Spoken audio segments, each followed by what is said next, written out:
तो हम लोग ने यहाँ पर अमीनो एसिड्स को देखा था। अमीनो एसिड में मैंने आपको बताया था कि बहुत सारे टाइप के अमीनो एसिड्स होते हैं, अल्फा बीटा गामा।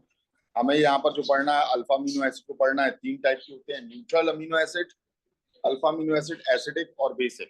जब 2 एसिडिक ग्रुप हो जाते हैं या ज्यादा हो जाते हैं, एसिडिक ग्रुप बेसिक ग्रुप से ज्यादा होते हैं तो उसे एसिडिक अमीनो एसिड कहते हैं। बेसिक अमीनो एसिड में बेसिक ग्रुप ज्यादा हो जाते हैं, यानी एमाइन ग्रुप ज्यादा हो जाते हैं एसिडिक ग्रुप से, ठीक है। और न्यूट्रल तो आपने देखी थे जब ये बराबर रहते हैं। ज्विटर आयन मैंने आपको बताया था, जब एक एसिडिक और एक बेसिक ग्रुप दोनों ही एक ही मॉलिक्यूल में मौजूद होते हैं तो वहां इंटरनल एसिड बेस रिएक्शन हो जाती है। और फिर जब अगर इसे हम सॉल्यूशन में डालते हैं ज्विटर आयन को, तो ये कैटायनिक फॉर्म में भी हो सकता है, एनायनिक फॉर्म में भी हो सकता है। ये डिपेंड करता है कि कौन से सॉल्यूशन में हमने डाला। एसिडिक में डाला तो भाई पीएच यहाँ शिफ्ट हो जाएगा ना, ठीक है। एसिडिक में अगर मीडियम में डालेंगे तो कैटायनिक फॉर्म बन जाएगी, और बेसिक मीडियम में डालेंगे तो एनायनिक फॉर्म बन जाएगी, ठीक है भाई। इस तरीके से चलता है आपका ये। अब इसके बाद में जस्ट एक पॉइंट आता है जिसे हम बोलते हैं आइसो इलेक्ट्रिक पॉइंट, जिसे स्मॉल पी और कैपिटल आई से रिप्रेजेंट करते हैं। आइसो इलेक्ट्रिक पॉइंट ये वो पॉइंट होता है जिसमें पीएच को एडजस्ट किया जाता है, या तो एसिड में डालकर या बेस में डालकर। अभी आपने देखा एसिड या बेस में डालते हैं तो कैटायनिक या एनायनिक फॉर्म यहाँ पर आ जाती है, तो यानी कुल मिलाकर पीएच चेंज होता है। तो जब हम पीएच चेंज करते हैं तो एक ऐसा पीएच आता है जिसमें मॉलिक्यूल पर नेट इलेक्ट्रिकल चार्ज 0 हो जाता है। मतलब ये नहीं है कि कैटायनिक या एनायनिक फॉर्म नहीं रही, नेट इलेक्ट्रिकल चार्ज यहाँ पर 0 हो जाएगा। यानी एक ऐसा पीएच बन जाएगा जब आपका अमीनो एसिड माइग्रेट नहीं करेगा इलेक्ट्रिकल फील्ड में, किसी भी इलेक्ट्रिकल फील्ड में आपका ये माइग्रेट नहीं करेगा, ठीक है। और ज्विटर आयन फॉर्म डोमिनेंट हो जाएगा, मतलब पॉजिटिव भी आ जाएगा चार्ज और नेगेटिव भी आ जाएगा, पर नेट चार्ज 0 हो जाएगा। जितना पॉजिटिव है उतना नेगेटिव आ जाएगा, जितना पॉजिटिव है उतना नेगेटिव आ जाएगा। तो स्टैटिस्टिकल मीन में नेट चार्ज 0 हो गया, ठीक है। जैसे मैंने आपको बताया अमीनो एसिड कैसा होता है, अगर कैटायनिक फॉर्म में तो ये कैथोड की तरफ भागेगा, और एनायनिक फॉर्म में है तो एनोड की तरफ भागेगा। अगर इसे एक इलेक्ट्रोलाइटिक सेल के अंदर रखते हैं तो हम पीएच एडजस्ट करें तो जितना पॉजिटिव चार्ज हो उतना ही नेगेटिव चार्ज हो, तो क्या ये कहीं भागेगा?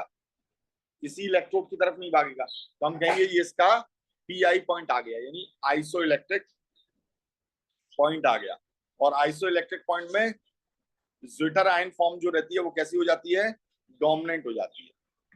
भाई मैंने आपको बताया था ना कि कैटायनिक फॉर्म क्या होती है। कैटायनिक फॉर्म क्या हो जाती है? जब आपका पॉजिटिव चार्ज ज्यादा हो जाएगा। एनायनिक फॉर्म क्या हो जाती है?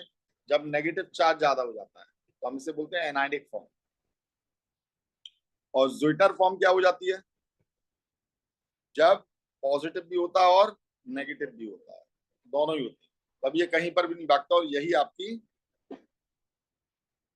ठीक है। तो on adjusting proper pH, all molecules becomes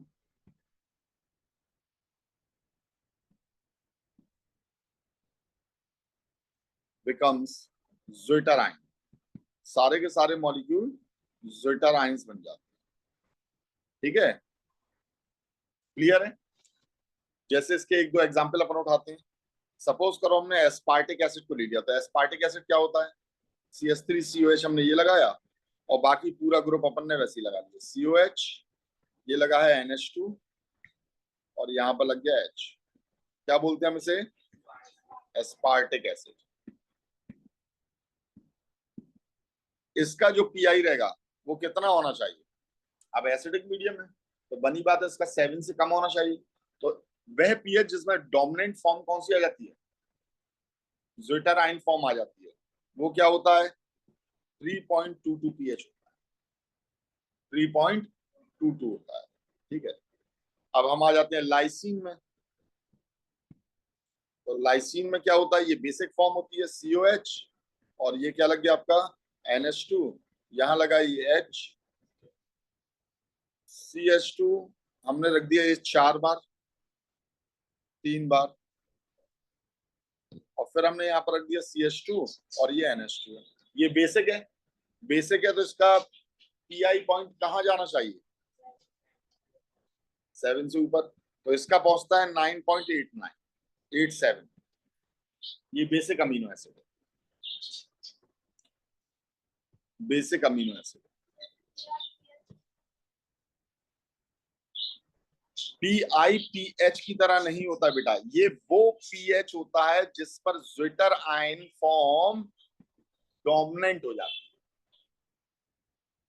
तो इसमें लाइसिन में 9.87 पीएच पर पीआई आता है, हर एक पीएच पर पीआई नहीं आया, तो पीआई अलग है और पीएच अलग है, ठीक है। अब हमने ले लिया neutral amino acid, CH3 COH, और ये ले लिया NH2, और ये ले लिया H, क्या नाम है इसका, लाइसिन है। तो बताओ इसका पीआई कितना होना चाहिए, ग्लाइसिन,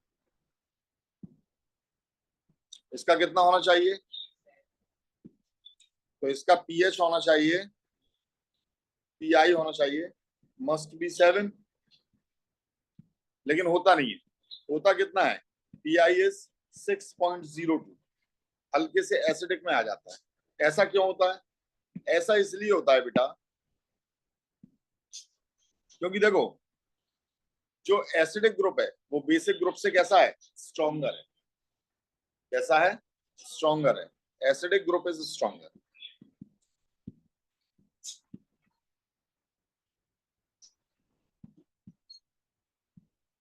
समझ में आ रही है बात, भाई दोनों सेम पीएच थोड़ी ना शिफ्ट करेंगे भाई, दोनों की स्ट्रेंथ तो अलग अलग रहती है कि नहीं रहती है, तो ये ज्यादा स्ट्रॉन्गर है, इसलिए आपका ये एसिडिक कैटेगरी में इसका पीआई आ जाता है, इतने पर आपका ज्विटराइन फॉर्म डोमिनेंट हो जाए।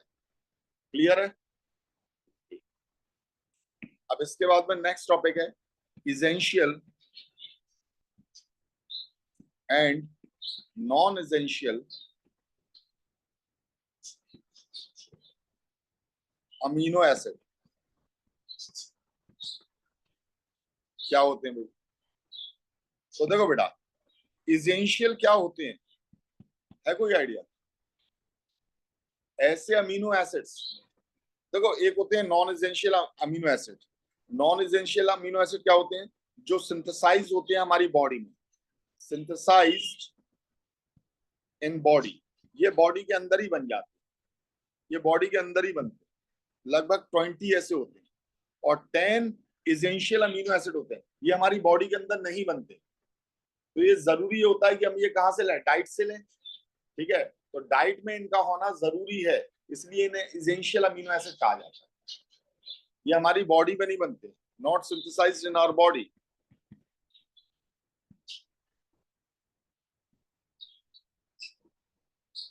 in our body,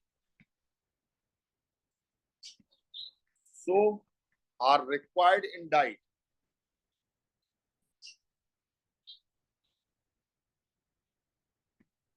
ठीक है, तो इसलिए इन्हें हम क्या कहते हैं, इसेंशियल कहते हैं, ये इसेंशियल है, डाइट में बहुत जरूरी है। जैसे एक आध दो एग्जाम्पल आप याद रखिएगा, फिनाइल एलानाइन, और इसे बनाना आपको आता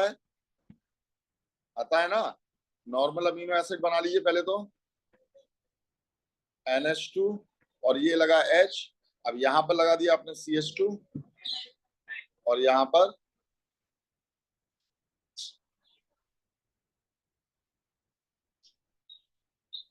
ये लगा दिया, ठीक है।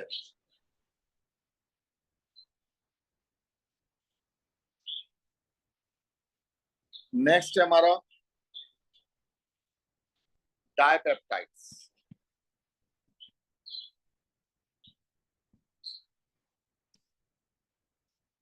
डाइपेप्टाइड्स क्या होते हैं, ये अपने आप में यूनिट्स होती हैं ऑफ अमीनो एसिड्स,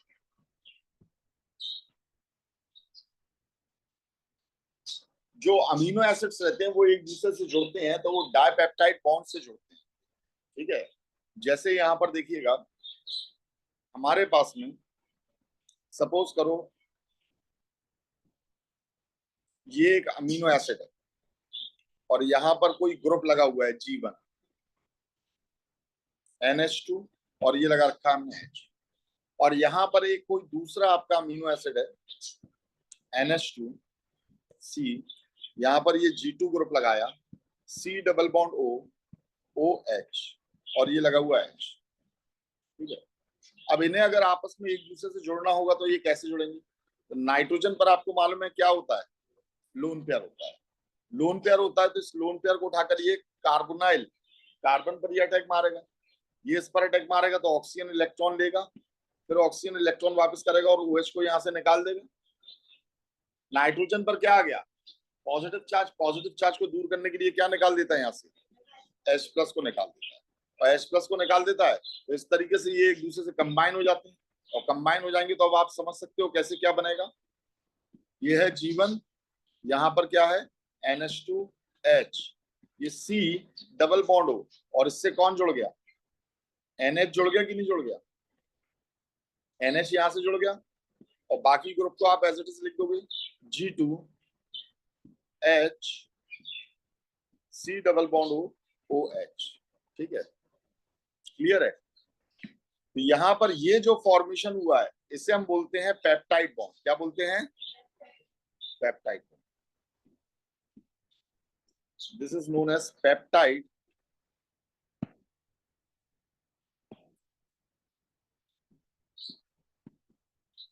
बॉन्ड।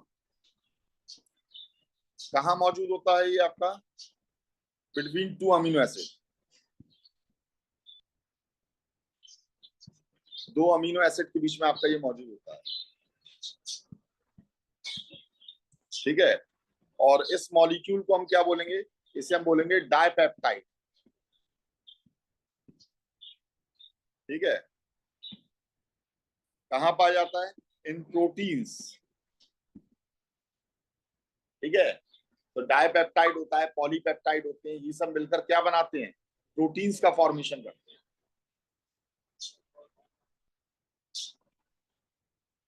और पॉलीपेप्टाइड्स,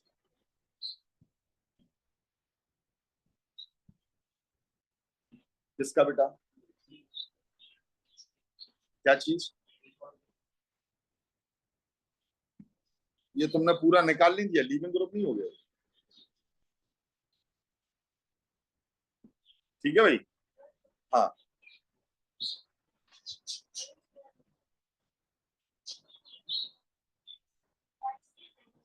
एलेनाइन है ये।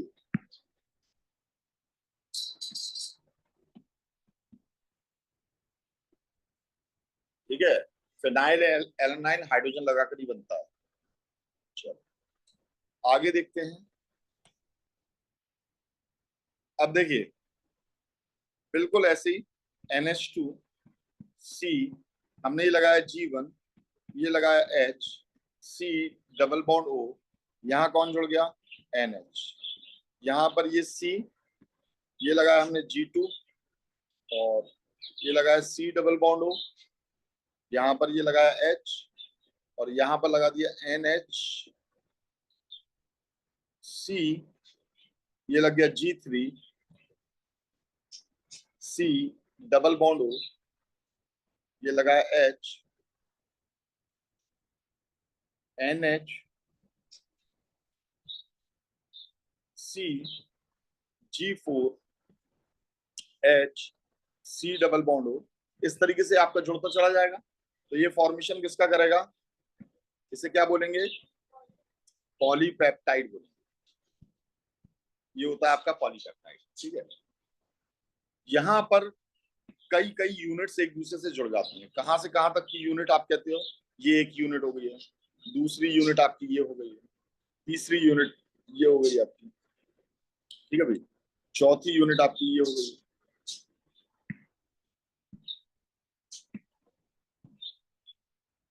ये यूनिट्स एक दूसरे के साथ में इस तरीके से जुड़ती जाती है। ठीक है, और फिर ये जो पॉलीपेप्टाइड की यूनिट होती है यही अपने आप में कॉइल होने लगती है, और कॉइल होने लगती है तो एक बात जो अभी से मैं आपको यहाँ पर बता दे रहा हूँ उसे ध्यान देना। जैसे नाइट्रोजन, और नाइट्रोजन के साथ कौन लगाए, हाइड्रोजन लगाए, और यहाँ ये ऑक्सीजन है। तो देखो नाइट्रोजन का ये जो हाइड्रोजन है ये ऑक्सीजन के साथ में क्या कर सकता है, हाइड्रोजन बॉन्डिंग का फॉर्मेशन कर सकता है। क्या कर सकता है, इट फॉर्म्स हाइड्रोजन बॉन्ड। क्योंकि अभी ये कॉइलिंग वगैरह में ये चीज काम आएगी, तो अभी से आपके दिमाग में डाल दिया, फॉर्म्स हाइड्रोजन बॉन्ड। क्योंकि हाइड्रोजन बॉन्डिंग कहाँ बनती है, फोन, फ्लोरीन, ऑक्सीजन और जो नाइट्रोजन रहता है वो अगर हाइड्रोजन के साथ लगा रहता है तो वो हाइड्रोजन बॉन्डिंग का फॉर्मेशन करता है। ठीक है, तो याद रखिएगा अच्छे से कि जो पॉलीपेप्टाइड्स होते हैं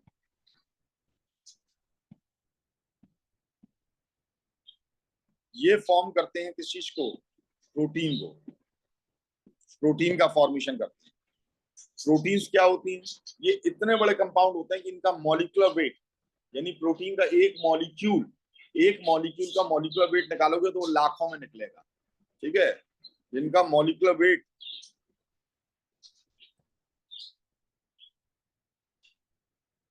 इन लैक्स, लाखों में होता है। समझ रहे हो, जैसे नाइट्रोजन का मॉलिक्यूलर वेट है, कार्बन का, इन सब का जोड़ोगे तो थोड़ा सा मॉलिक्यूलर वेट निकलेगा। तो आप सोचो कितने सारे मॉलिक्यूल्स अमीनो एसिड्स के एक दूसरे के साथ में हम लगाएंगे कि लाखों में वेट आए।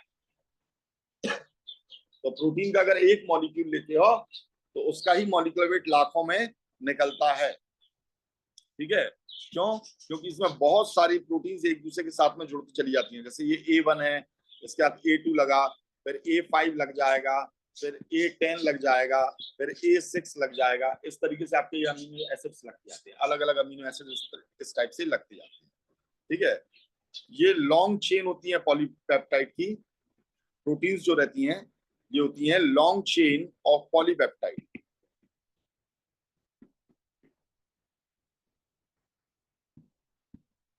ठीक है, और इसका हेलिकल चेन स्ट्रक्चर बनता है, या स्प्रिंग टाइप का स्ट्रक्चर का फॉर्मेशन होता है इनके अंदर।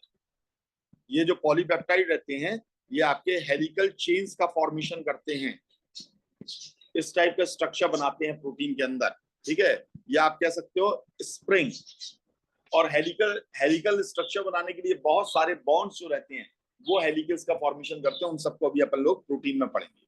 ठीक है, जैसे ये इस टाइप का हेलिकल बनाएगी, कुछ आपके इस टाइप के हेलिकल बनाएंगे। दोनों में अंतर क्या है, एक क्लॉकवाइज है और एक कैसा है, एंटी क्लॉकवाइज। ठीक है, तो अल्फा और बीटा हेलिक्स का फॉर्मेशन करते हैं जब क्लॉकवाइज होता है या एंटी क्लॉकवाइज होता है। तो इन सब चीजों को हम लोग यहाँ पर प्रोटीन में पढ़ेंगे। ठीक है भाई,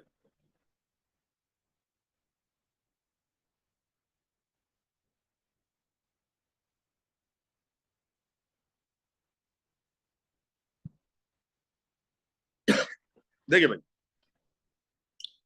प्रोटीन्स जो रहते हैं, प्रोटीन्स बेसिकली, अब यहां से अपना प्रोटीन स्टार्ट होता है। प्रोटीन्स बेसिकली जो रहते हैं ये आपके दो टाइप के होते हैं, एक होते हैं फाइब्रस प्रोटीन और एक होते हैं ग्लोब्यूलर प्रोटीन।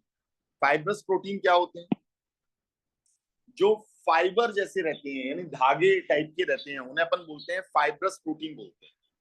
ठीक है, जब पॉलीपेप्टाइड चेन जो रहती है वो एक दूसरे के पैरेलल चलती है और एक दूसरे से जुड़ी रहती है, किससे, हाइड्रोजन बॉन्डिंग से और डाइसल्फाइड बॉन्ड से। कुछ एक अमीनो एसिड्स ऐसे होते हैं जिनमें आपका सल्फर भी मौजूद रहता है, तो सल्फर सल्फर एक दूसरे से जुड़ते हैं तो वो डाइसल्फाइड बॉन्ड का फॉर्मेशन करते हैं और ये फाइबर लाइक स्ट्रक्चर का फॉर्मेशन करते हैं, तो हम इन्हें बोलते हैं फाइब्रस प्रोटीन। जैसे कि आप ये देख रहे हो, ये तीन फाइबर्स ऐसे ऐसे जा रहे हैं ना, एक ये जा रहा है, एक ये जा रहा है, ये पैरेलल एक दूसरे के चलते हैं इस तरीके से। ठीक है, तो ये आपके क्या होती है, ये होती है फाइब्रस प्रोटीन। और एक होती है ग्लोब्यूलर प्रोटीन। ग्लोब्यूलर प्रोटीन क्या रहती है, जब पॉलीपेप्टाइड चेन एक दूसरे से बहुत कस के एक दूसरे के ऊपर राउंड अप हो जाती है, कॉइल का फॉर्मेशन करती हैं और स्फेरिकल स्ट्रक्चर बनाती हैं, जैसे ये इन्होंने बनाया स्फेरिकल स्ट्रक्चर, देख रहे हो, तो हम इन्हें बोलेंगे ग्लोब्यूलर। ये ग्लोब टाइप का फॉर्मेशन करती हैं, ग्लोब्यूल्स बनाती हैं, राउंडेड बॉडीज बनाती हैं, तो इन्हें बोलते हैं हम ग्लोब्यूलर प्रोटीन। और एक होती है फाइब्रस प्रोटीन। ठीक है, जैसे ब्लड में अगर आप लोग ने 10th में पढ़ा हो तो ब्लड में एक होती है फाइब्रिनोजन, ब्लड क्लॉटिंग होती है तो उसके अंदर फाइब्रिनोजन होता है ना। ठीक है, तो वो फाइब्रिन में कन्वर्ट होता है, तो वो फाइब्रस प्रोटीन। ठीक है, तो ऐसे ही ग्लोबुलर प्रोटीन भी होते हैं। अच्छा, फाइब्रस प्रोटीन जो रहते हैं वो इनसॉल्युबल होते हैं, किसमें, वाटर में। वाटर में कैसे होते हैं, इनसॉल्युबल होते हैं। जैसे आपने एग देखा है, एग, अंडा, अंडा कैसा रहता है, जब वो कच्चा होता है तो वो पूरा पानी पानी होता है, कैसा होता है, बिल्कुल पानी पानी टाइप का होता है, ठीक है। तो अंडे के अंदर पूरा पूरा आपका प्रोटीन होता है, ठीक है।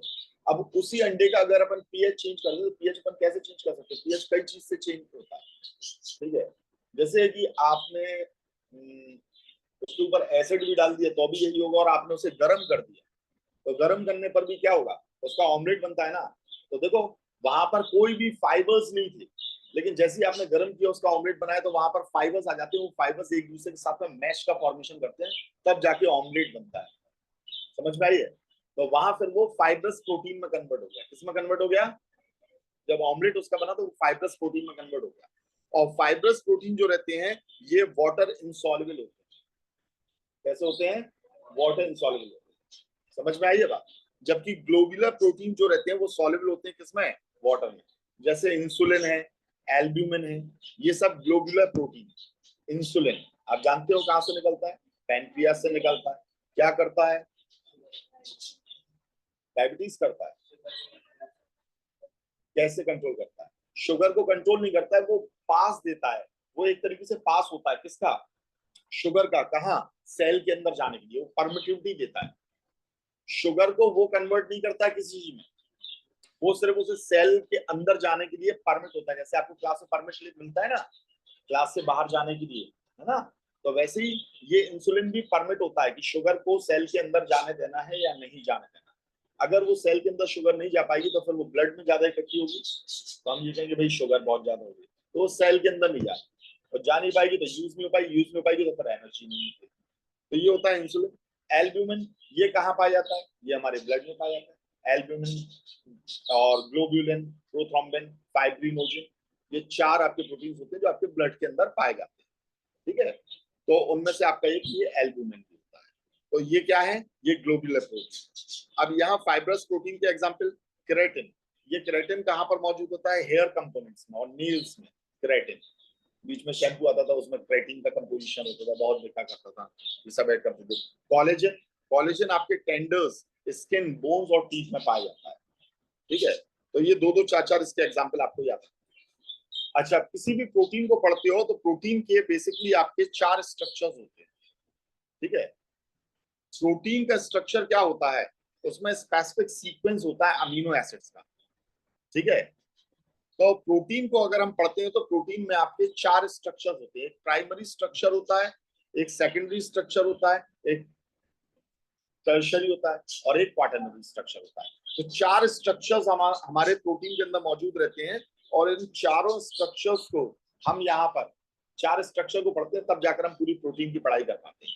तो प्राइमरी स्ट्रक्चर किसके बारे में बताता है, तो ये हमें सीक्वेंस ऑफ अमीनो एसिड्स के बारे में बताता है। अमीनो एसिड किस सीक्वेंस में लगे हुए, जैसे कोई A1 अमीनो एसिड है तो वो कहाँ लगा हुआ है, फिर A2 कहाँ लगा हुआ है, A5 कहाँ लगा हुआ है, ठीक है। जैसे अगर हम यहाँ पर बात करें सीक्वेंस का मतलब क्या हो जाएगा, तो सीक्वेंस का मतलब ये हो जाता है, जैसे A1 लगा हुआ है, फिर आपका A5 लगा हुआ है, तो ये बताएगा ये कौन सा प्रोटीन कहाँ लगा हुआ है, A3 लगा हुआ है, A6 आ गया, फिर यहाँ पर आपका A2 आ गया, तो ये सीक्वेंस के बाद। और ये सीक्वेंस चेंज होगा तो वो अलग टाइप की प्रोटीन हो जाए। एक स्पेसिफिक प्रोटीन में इसका सीक्वेंस क्या रहता है, फिक्स रहता है, ठीक है। और अगर इनके सीक्वेंस अलग अलग हुए तो वो एक अलग ही टाइप की आपकी प्रोटीन बन जाए, ठीक है। तो कौन सी प्रोटीन है, उसमें क्या सीक्वेंस है, उसके बारे में इंफॉर्मेशन क्या दे रहा है, प्राइमरी स्ट्रक्चर दे। अब सेकेंडरी स्ट्रक्चर किसके बारे में बता रहा है, ये टाइप्स ऑफ हेलिक्स के बारे में बता रहा है। जैसे अल्फा हेलिक्स स्ट्रक्चर भी हो सकता है और बीटा प्लीटेड शीट स्ट्रक्चर भी हो सकता है। अल्फा हेलिक्स में ये आप देख रहे हो हाइड्रोजन बॉन्डिंग से एक दूसरे से जुड़ रहे हैं कि नहीं जुड़ रहे हैं, इसकी वजह से ये अल्फा हेलिक्स का फॉर्मेशन करता है। और बीटा का मतलब क्या हो जाता है, all polypeptide chains are stretched out to nearly maximum extension and the late side by side which are held together by hydrogen bonding। चलो मैं आपको थोड़ा सा ये समझा दूं, बीटा में क्या होता है, आप ये देखिए, ये नीचे की ओर मुड़ा हुआ पार्ट जा रहा है, यहाँ से यहाँ तक ये नीचे की ओर जा रहा है, ये ऊपर उठता हुआ पार्ट है, फिर ये नीचे की ओर जा रहा है, फिर ये उठता हुआ पार्ट है, दिख रहा है ना 3 डायमेंशन में, ठीक है। तो ऐसे ये ऊपर नीचे ये पार्ट जाते हैं, ऐसे ये ऊपर नीचे पार्ट जाते हैं, और एक शीट दूसरी शीट के जस्ट बगल में लगी रहेगी और हाइड्रोजन बॉन्डिंग से इस टाइप से आपकी ये जुड़ी रहेगी। समझ में आ गई बात? और अल्फा में क्या होता है? अल्फा में ये स्पाइरल का फॉर्मेशन करता है। इसका फॉर्मेशन करता है स्पाइरल का। समझ में आ रही है बात? नहीं आ रही है? जैसे यहां पर कैसे समझाऊं आपको,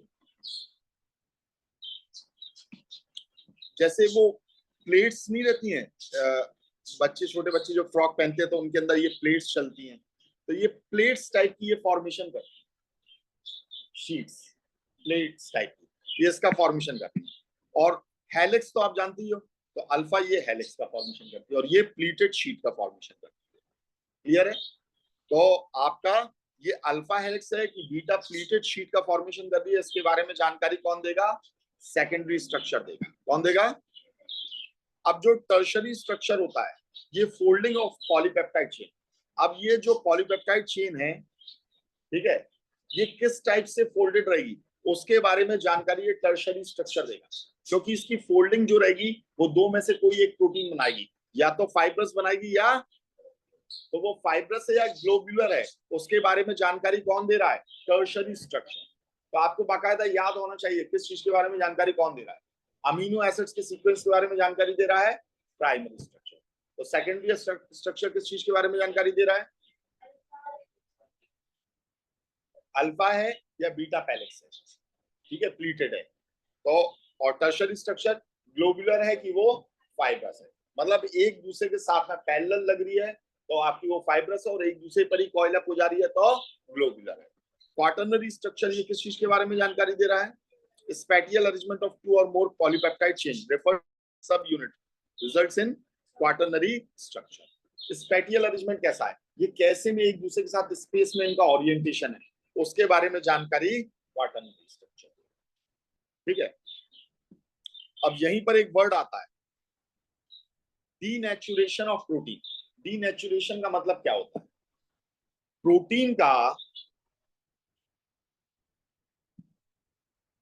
देखो बेटा, अगर हम उसमें कोई प्रोटीन में कोई एक फिजिकल चेंज ला दें, क्या ला दें? Physical change. हम कोई केमिकल चेंज ला रहे हैं, कोई भी हम उसके सीक्वेंस को नहीं बदल रहे हैं, फिजिकल चेंज लेकर आ रहे हैं, तो वो प्रोटीन क्या हो जाएगी? डीनेचर्ड हो जाएगी। क्या हो जाएगी? ये टेम्परेचर से भी हम कर सकते हैं। किससे कर सकते हैं? टेम्परेचर से भी कर सकते हैं, पीएच को चेंज करके भी कर सकते हैं।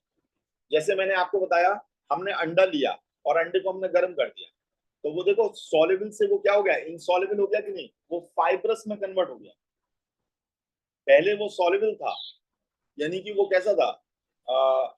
देखो अंडे को हम लोग दूध में भी मिलाकर पीते हैं, पानी में भी आप उसे फेंट सकते हो, पूरा ऑयल में भी फेंट सकते हो, मिल सकता है कि नहीं मिल सकता है?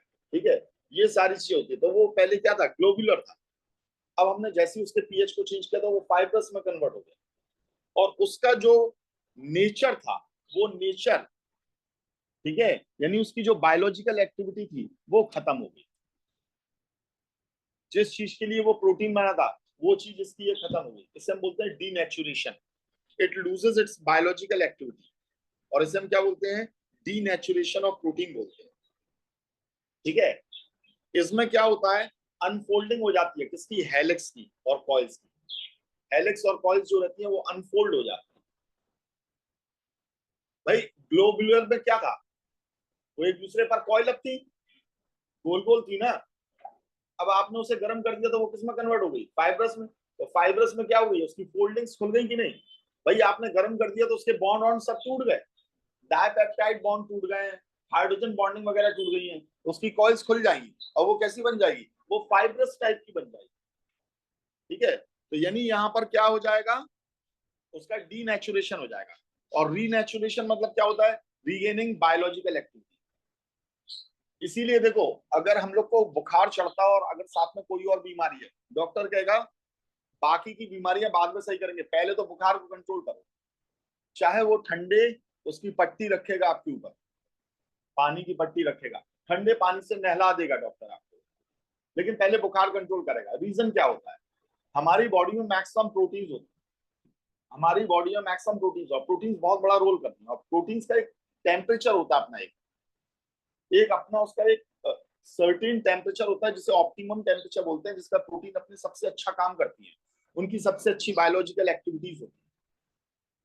बुखार में जैसे ही टेम्परेचर बढ़ेगा तो उनका डीनेचुरेशन, वो अपनी बायोलॉजिकल एक्टिविटी होती जाएंगी, फिर बॉडी भी लड़ना बंद कर देगी बीमारियों से। इसीलिए सबसे पहले बुखार को वो ठीक करते हैं, फिर बाकी बॉडी अपने आप ही अपने फाइटिंग मैकेनिज्म में आ जाती है, फिर थोड़ी बहुत दवाइयों की मदद लेते हैं और फिर आपकी बीमारी को क्योर कर देती है। ठीक है, तो इसीलिए कि हमारी जितने भी एंजाइम्स है, जितनी भी प्रोटीन्स है हमारी बॉडी के अंदर, क्योंकि एंजाइम्स भी तो एक्टिव प्रोटीन होते हैं, वो एंजाइम्स फिर से काम करने लगे, तो इसीलिए पहले बुखार को कंट्रोल किया जाए कि कहीं उनका डीनेचुरेशन ना हो जाए। ठीक है, चलिए। और क्लीवेज ऑफ बॉन्ड मतलब वही बॉन्ड्स वगैरह टूट जाते हैं जो भी मैंने आपको बताया। Primary structure remain intact of denaturation. सवाल यहाँ ये भी उठता है कि अगर डीनेचुरेशन कर रहे हैं तो कौन सा स्ट्रक्चर इंटैक्ट रहेगा, इंटैक्ट यानी कि जो बदलेगा नहीं। तो भैया बॉन्ड्स टूट रहे हैं ना, बॉन्ड्स टूट रहे हैं तो क्या अमीनो एसिड का सीक्वेंस बदल रहा है? नहीं बदल रहा है, वो तो वैसे ही का वैसे ही है ना। तो प्राइमरी स्ट्रक्चर तो एज इट इज रहेगा, primary structure as it is रहेगा, सेकेंडरी स्ट्रक्चर वो चेंज हो सकता है, टर्शरी स्ट्रक्चर तो कंफर्म का कंफर्म चेंज होगा। ठीक है ना, क्योंकि जो आपकी कॉइल अप है वो आपकी क्या हो जाएंगी, ग्लोबुलर है, वो फाइब्रिनोजन हो जाएंगे, फाइब्रिनोजन हो जाएंगे तो फिर ये अपना अल्फा या बीटा हेलिक्स में आपका चेंज को लेकर आ सकते हैं। समझ में आ गई ये बात? कुल मिलाकर प्राइमरी स्ट्रक्चर अकेला ऐसा रहता है जो डीनेचुरेशन से इंटैक्ट रहता है, यानी प्रोटीन वही की वही रहेगी, प्रोटीन वही की वही। ठीक है, अब नेक्स्ट हमारा आता है एंजाइम। एंजाइम्स क्या होते हैं? अभी अभी मैंने आपको बताया जो भी एक्टिव प्रोटीन्स होती हैं उन्हीं को हम क्या बोलते हैं, एंजाइम्स बोलते हैं। और ये बायोकैटलिस्ट होते हैं। बायोकैटलिस्ट यानी कि जितनी भी रिएक्शंस जो हमारी लाइफ के लिए इसेंशियल होती हैं, जरूरी होती हैं, उन रिएक्शंस को बड़ी ये फास्ट कराते हैं, इन्हें अपन बोलते हैं एंजाइम्स। ठीक है, जैसे बहुत टाइम पहले एक प्रैक्टिकल भी हुआ था, सबसे पहला प्रैक्टिकल ये हुआ था जब ये एंजाइम्स की डिस्कवरी करी गई थी। एक वॉर में एक आदमी था, उसे गोली लगी पेट में, तो उसके पेट में हो गया छेद। अब वो छेद तो बन नहीं पा रहा था, एक डॉक्टर ने उसे अपने अंडर में ले लिया, उसने कहा तुम मिलिट्री से तो रिटायरमेंट वगैरह लो, मतलब कोई काम तो रह ही नहीं गया है, चलो मैं तुम्हें ट्रीट करता हूँ। तो अब एक्सपेरिमेंट के चक्कर में उन्होंने क्या किया, उन्होंने एक सेब का टुकड़ा या खाने का टुकड़ा लिया, उसे पेट के अंदर डाला, तो मालूम पड़ा थोड़ी देर बाद में देखा तो वो पूरा डाइजेस्ट हो गया। उन्होंने देखा एक अगर मान लो टुकड़े को अपन बाहर रखते हैं तो बाहर वो रॉटन होता है धीमे धीमे, यानी वो भी आपका क्या होता है, ऑक्सीडाइज हो रहा है ना। तो अगर बाहर अगर आप ऑक्सीडाइज करें वो किसी चीज को तो वो कई महीने लगाएगा। तो जो हम एक खाना खाते हैं, डाइट खाते हैं, अगर उसे बाहर रखकर सेम प्रोसेस उसके ऊपर कराई जाए तो हो सकता है 2-3 महीने लग जाए एक बार के खाने को डाइजेस्ट होने। जो पेट के अंदर जाने के बाद में हर 4 घंटे बाद में फिर हमें भूख लगाती है, फिर से खाना। तो ये जो इतनी तेज ये खाने का डाइजेशन हो रहा है, ये फूड्स का टूटना हो रहा है, उसमें से डाइजेस्टिव फूड को अलग, अनडाइजेस्टिव को अलग किया जा रहा है, उसमें से न्यूट्रिएंट का एक्सट्रैक्शन किया जा रहा है, ये जितनी भी रिएक्शन हो रही है, ये सारी रिएक्शन को स्पीड अप कौन कराता है, एंजाइम्स कराता है। तो एंजाइम्स बहुत इसेंशियल चीज होती है और ये बायो कैटलिस्ट होते हैं, ये बड़ी तेजी से डाइजेशन वगैरह कराते हैं। Reaction occurring in living being are speed up by the bio catalyst. Digestion हो गया, absorption of molecule for energy production, ये सारी चीजें हो गई। और सारे एंजाइम्स जो रहते हैं वो अपने आप में ग्लोब्यूलर प्रोटीन होते हैं। क्या होते हैं? ग्लोब्यूलर प्रोटीन होते हैं, specific enzyme for specific reaction. अगर एक रिएक्शन आपको करानी है, यानी किसी एक चीज को आपको तोड़ना है, तो उसके लिए उसका अपना एक स्पेसिफिक एंजाइम होता है। एक पर्टिकुलर सबस्ट्रेट के लिए एक पर्टिकुलर एंजाइम होगा, यानी ये की लॉक मैकेनिज्म की तरह काम करता है। जैसे एक ताले के लिए एक चाबी होती है, ठीक है, तो वैसे ही यहाँ पर ये होता है, भैया आपका ये एंजाइम है, ये सबस्ट्रेट है, और इनकी अपने आप में एक साइट होगी जिसे हम बोलते हैं एक्टिव साइट। उस एक्टिव साइट में वही जाकर बैठेगा, वही जाकर बैठेगा, और जब वो जाकर सबस्ट्रेट बैठ जाता है तो बस ये एंजाइम उसे अपने अपने प्रोडक्ट में कन्वर्ट करता है। ठीक है, जैसे इसने इसे लगाया, इसके लिए इसकी एफिनिटी बहुत अच्छी है, इसने लगा लिया। अब जैसे ये टूट गया तो इसकी एफिनिटी क्या हो गई, अब इसके लिए खराब हो गई, खराब हो गई तो इसे निकाल देगा। अब दूसरा आने दो, तो इस तरीके से आपका ये काम करेगा, ठीक है। और जिस चीज को भी ये पचाता है या जिस पर भी ये एक्शन करता है, मैक्सिमम एंजाइम्स का नाम इसी बेसिस पर रखा जाता है कि उसके नाम के आगे एज लगा दीजिए। जैसे जो माल्टोस को पचाएगा उसे हम बोलते हैं माल्टेस, ठीक है, बात समझ आ रही है। तो मैक्सिमम एंजाइम का नाम कुछ इस तरीके से रखा जाता है कि जिस चीज पर वो काम करे उसके नाम के पीछे एज लगा दीजिए, पर हर किसी का नाम नहीं रखा जाता इस टाइप से, ठीक है। जैसे ये मैंने आपको बताया, ये माल्टोस एंजाइम होता है, माल्टोस को ये किस में कन्वर्ट करता है, ग्लूकोज में कन्वर्ट करता है। कौन, maltase enzyme. Name of enzyme ends with suffix ase. Enzymes are named after the compound or the class of compound upon which they work, ठीक है। और इन्हें इन टाइप्स ऑफ रिएक्शन के हिसाब से भी इनका नाम रखा जाता है, ये किस टाइप की रिएक्शन करा रहे हैं, ठीक है। जैसे कुछ ऑक्सीडेशन और रिडक्शन कराती हैं तो ऑक्सीडो रिडक्टेज एंजाइम भी इन्हें कहा जाता है, ठीक है। तो इस टाइप से अपन एंजाइम्स के डिफरेंट डिफरेंट नाम रखते हैं, ठीक है। तो इतनी बात हो गई आपकी एंजाइम्स की।